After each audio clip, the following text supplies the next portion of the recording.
خوبه؟ هستید؟ با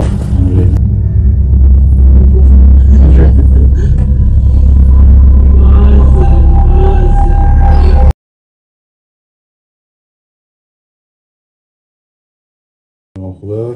هستید؟ با از طرف خانم که گفتم اومدیم.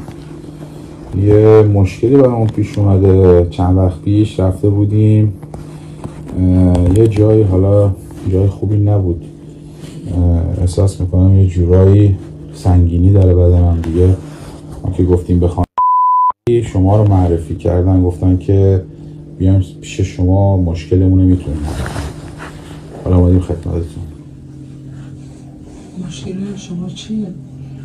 والا چی رفته بودیم؟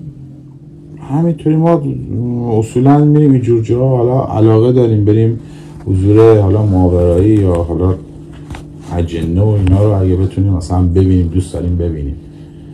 یه مشکل پیش اومد برامون، یکم سنگینه بدنم.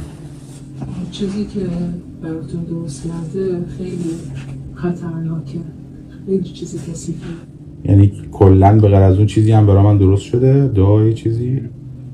بله، تو وقتی الان دارم نگاهتون میکنم میبینم، احساس میکنم سنگینی رو تو صورتت. خب چه کار باید بکنیم؟ کلا کار شما، حالا هزینه چیزی که قراره حالا برامون انجام بدید یا کاری که انجام بدید هزینهش چقدره، چطوریه، ما چیزی باید پرداخت کنیم، کاری باید بکنیم؟ هزینه ها خیلی بالاست. هزینه که برای شما بخوام انجام بدم خیلی سنگینه. چقدر میشه حدوداً حالا اگه؟ معنی میشه. اوه.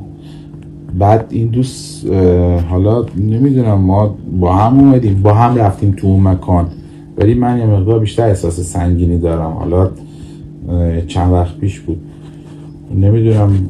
بعد دوتامون این هزینه رو بدید، چون بکنم محسن دوستم مشکلی نداره. حالا آره. تو نباید با هیچ چیز کسی که اومدی خونه من مرزی کسی که من؟ بله، هماتون یه چیزی هست بهم گفتن. خود داری خب این ما آره کسی به آقا من با خودم اینو بهم گفتن، میدونم. من محافظ با خودم معمولا میبرم. نه کثیفه، بهم گفتن. عجب. مازه